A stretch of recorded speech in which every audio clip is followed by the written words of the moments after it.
Check out FlipsideGaming.com for all your gaming needs. Use the promo code HEROES to save 10% on all orders over $10 and support the channel at the same time.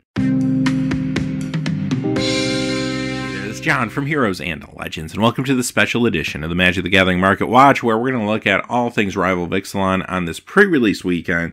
So I hope you get a chance to go out there to the Rivals of Ixalan pre-release. It's finally happening. I'm very excited to try these cards out. Now, maybe go to the pre-release or your LGS this weekend, and after the tournament's over, you say, you know what, there's some cards I might want to trade, or perhaps sell back to the store to get some credit for another tournament, something along those lines. This video is going to help you understand what some of the more valuable cards that you could open this weekend are, and what their approximate values are worth right now. Now, I do want to warn you, these values will change dramatically over the next few weeks. When you're looking at pre-release prices for cards, they are completely based on speculation on how these cards are going to perform in various formats. Once they actually get into these formats and you see some true results, some of these cards will go up, some will go down. So keep that in mind. Use this as a guide for the weekend, but remember, these values will change a lot in the short term. Just a quick reminder before we get started, if you check out the description below, you'll find a few ways to support what we do here at the channel. Patreon's linked there. You'll find some Amazon links for products if you make any purchases on Amazon. Once you go through that first link, we'll get a small percentage no matter what it is. And finally, Flipside Gaming has a promo code for our viewers. Check them out. You can save some money on Rivals or really anything over there. So with that being said, let's get into it. Before we get into our top 10, I always like to check in with the Planeswalker deck Planeswalkers. Even though you can't open these in your packs this weekend, many LGSs will be selling these Planeswalker decks, so you may be thinking of picking some of these up. Vraska, Scheming Gorgon, currently worth $9.97. Now, this is not unusual for Planeswalker deck Planeswalkers. Usually at the release time, their value is relatively close to the full value of the deck. That will change once the product gets out there in circulation. These will start to come down a little bit so that if you only want to buy the Planeswalker, it will be a better deal. But at least for the weekend, you might as well buy the whole deck, quite honestly, for her as well as the next one. Now, with that being said, she's actually a pretty decent card. Like, she's not going to be costed competitively enough to get into Standard, but she is a card that is very good in a lot of formats, including Commander. I like the fact that she can come down and destroy a creature immediately. That's actually pretty strong, and she's going to be great in some go-wide builds. Angrath, Minotaur Pirate, is the other one at $10.25 right now. And this is another card that is just a tad expensive for what it's going to be doing in the world of Standard. But if you're playing a tribal pirate deck that's casual, or maybe even in Commander or something like that, this could be a good pickup for you. Alright, let's get into the cards that will actually be in the packs you'll be opening this weekend. And number 10 is Zakama Primal Calamity at $6.61. Okay, this is the first of 9 mythics on our list today, so I'm going to warn you that ahead of time. Now, Zakama is a card that is going to be very expensive and difficult to play in a competitive format like Standard, obviously. Someday, could there be maybe like a reanimation strategy in Standard? There could be, and maybe the sees play down the road at some point. I don't think there's enough pieces right now to have that happen. But this card is going to be really fun for you in things like Commander, or maybe even some cubes if you have a dinosaur element to those cubes or something along those lines. What's cool about this card, especially in the world of Commander, where you can do some crazy broken things sometimes, this card could be a part of an endless mana loop. If you can put this into play and tap all your lands, bounce it, and keep doing the same thing with some extra mana on the table, then you do create a situation where you get endless mana. On top of that, this card gives you a payout for some of that mana, depending on what colors you have. So again, you could even get into a loop with this, gain a whole bunch of life, destroy artifacts and enchantments that are on the board that aren't yours, destroy any creatures that can take damage on the board that aren't yours, and have a pretty big play sometimes. But even if you're playing this card more fairly and you're just trying to put it into play, use the abilities in a fair way, you're still getting a Vigilance Reach Trample creature that's 9/9. That is a huge presence on the battlefield. And it also untaps your stuff, maybe for another play in the same turn or something like that. Super sweet card. It's going to be great in Commander, especially for some different dinosaur builds. This is one of the Elder Dinosaurs, and this is the only one of the Elder Dinosaurs that is multicolor.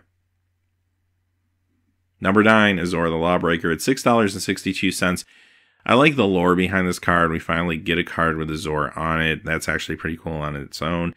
But aside from that, this is a card that, again, feels more like a casual Commander card to me. It is a good one, though. Being able to attack in and turn on a Sphinx's Revelation ability is kind of awesome. Does this see Standard play? It might see a little bit, maybe out of sideboards in Control Mirror matchups. Control has looked good in Standard over the last few months, and with some more cards being added to the pool, maybe it gets pushed even further. Number 8 is Angrath the Flame Chained. $7.55. Now, this is the Angroth that you can actually find in your packs. And if there's a aggro deck that can really make it like a mid-rangey / big red aggro deck that's playing some black in Standard, well, this could see Standard play. Aside from that, though, this is going to be a bomb for you if you're lucky enough to open in your sealed pool this weekend. And again, it's another card that works really well in multiplayer games like Commander because many of its effects, as you can see, impact everybody at the table. Twilight Propher, $7.59. This card is off the wall crazy. Like a 2/4 flyer for 4 that's also a vampire, that's a great start. But once you get Ascend, you get that City's Blessing, every upkeep you get to do a Bob effect where you reveal an extra card and you draw that card, but instead of you taking the damage based on the converted mana cost, you gain that much life and your opponents take the damage. All the opponents at the table too, by the way, for multiplayer. This card's insane, right? So I can't wait to play with this one. If you're lucky enough to open it this weekend, you're going to be having a great time. This will definitely see Standard play, I have no doubt. That Vampire deck, which we were used to seeing a little bit last meta, is going to get so much better with the cards that we're getting from this set. Number 6 is Azor's Gateway at $7.99. Okay, again, more of a Commander card here, not a card that works really well in like competitive constructed formats, because once you transform the card, it does give you big mana, but there's a couple problems with that. First off, you have to have something to do with the big mana, and secondly, you have to transform this card, and as you can see by the text here, it is not easy to do. So this is something that you can maybe finesse a little bit in a longer game like a Commander game, and you could definitely have a good payoff in a game of Commander as opposed to, say, Standard or something like that. When it comes to Limited this weekend, is there even a reason to play this card? Well, if you're trying to rummage, sometimes the rummage ability, even though it's not a true rummage because the card doesn't go to your graveyard, which actually would have been nice against Exile, but just rummaging to get rid of extra lands to hit your heat isn't always a bad thing, and it only costs 2 mana, so you might find yourself playing this in some builds, and that's cool. But again, I think this is more of a casual, maybe cube Commander card. Number 5, the Immortal Sun, $8.24. Another insane card, right? This will see Standard play. Maybe it'll be out of sideboards initially to deal with things like Chandra, Varaska. But then again, I mean, Anthem effects are huge, even for 6 mana. Drawing an extra card is huge. Your spells casting 1 less, huge. Like, all these abilities are great on their own. Like, I would have played this if it said 6, draw an extra card, and your draw step each turn. That would have been good enough for me. But they gave me all this other stuff on top of it. Obviously, it's a non-bow with other Planeswalkers if you're playing with them, so there's that. But if you open a Planeswalker and this during your pre-release, you're having a good day. I mean, first world problems, right? So there you go. But aside from that, awesome, awesome Commander card. This is going to see Standard play. Just a really amazing push design here. Number 4, our only rare on the list today, which says a lot for its power level, and that's Blood Sun at $9.68. A lot of people very excited about this card, and what you have to remember is this is not a budget Blood Moon. This is really inspired by Blood Moon, but a very, very different card and plays in a very different way. Where Blood Moon is going to hose things like maybe Tron or some of the dual lands somebody might play. This doesn't really do that, but this hoses any sort of non-basic land that has other abilities. It also enables you, if you're trying to play any sort of land that has drawbacks when they enter the battlefield, those drawbacks basically go away. Anything that's not a mana ability does not happen on the lands that are played. And remember, though, this is reciprocal, so that does go for your opponent as well. Which is good maybe if you're playing, say, Karoo lands and your opponent's playing fetch lands. That's a perfect situation, right? But if your opponent's playing Karoo lands too, well, just remember they're going to get the benefit out of it as well. So with all of that being said, this card is something that you probably won't main deck this weekend in your sealed pool, but if it's in your sideboard and somebody has one of those crazy transform lands that beats you up game 1, then yeah, remember it's there, you might sideboard it in. And aside from that, yeah, I do think this does see some sideboard play in Standard. A lot of people are trying to brew more crazy stuff with this when it comes to the world of Modern and Legacy. So this is a card to watch. Will it get there? Well, time will tell. But right now, there's a lot of expectations, a lot of hope for this card, as you can see by the price point. Number 3, a Watley Radiant Champion, coming in at $9.99. Now, I'm going to say this about Planeswalkers. They're typically very overpriced coming into the release time period. And pre-release, there's just a lot of hype around Planeswalkers. I mean, they're very flashy cards. They have a lot of abilities that are on them. But when you see the 2 Planeswalkers in this set now both under $10 before the set even comes out, that's a red flag that these cards probably won't see a lot of competitive play unless somebody kind of figures something out down the road and brews into something really cool with them, which is very possible. So do take note of that. And a Watley is an interesting card, but the problem is if you're behind, if there was just a board sweep or something like that, this card does absolutely nothing of interest for you for 4 mana, and that's not a good thing. Now, if you're already winning the game, that -1 ability will help you close the door faster. That's kind of cool. And if you have a lot of creatures on the battlefield, really what you want to do with this thing is use that +1 ability to hopefully use the -8 as soon as possible, maybe even the next turn. That's where this card shines, but unfortunately that's a little too inconsistent, I think, for the world of Standard. Now, with that being said, though, Commander Selesnya token decks, they're going to love to try this thing out, and that's where the price point makes sense for a card that's around $10. Now, keep in mind, when the set comes out, this is going to go down. All the cards we're talking about today, for the most part, will go down, most likely, unless they really just hit really hot with a strong showing Standard quickly. But for the most part, these are high-end prices we're looking at. This one will come down, so if you have a casual deck that wants to play this with tokens or something like that, you may want to wait a week or two. But eventually, it might be a good pickup for those type of builds. Number 2, Kumina, Tyrant of Araska, $11.76. So here's our Mythic Merfolk, and that's why it has such a high price point, because Merfolk look great. If there was any tribe that got a big boost out of Rivals of Ixalan, it would have to be Merfolk, probably followed by Vampires. So a lot of people are thinking about competitive Merfolk decks now in Standard. There will be a good one, I think, and this will be a part of it. This could even see some play in the Modern Merfolk deck. Maybe I'd at least want to test it there, but definitely Standard, and it's just an awesome card. It can help you draw cards. It gives you a little evasion. It buffs your team. It like does all of this stuff. And yes, you do have to have other Merfolk around for it to be great, but at 3 mana in a Merfolk deck is definitely worth the risk, and this is one to watch for the future.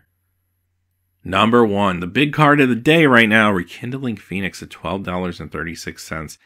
This card is also insane. 4 casting cost, 4/3 flyer. I wish it had haste, but I can't complain that much because this thing is so hard to deal with. If it does die, then you get to bring this token into play. Next upkeep, the token brings this card back with haste. So your opponent is going to be jumping through hoops to get rid of this thing. They're either going to have to find a way to exile it, or they're going to have to find a way to almost like double kill it. They have to kill this as well as the token, or else they just kind of wasted their removal spell. This is resistant to board sweeps.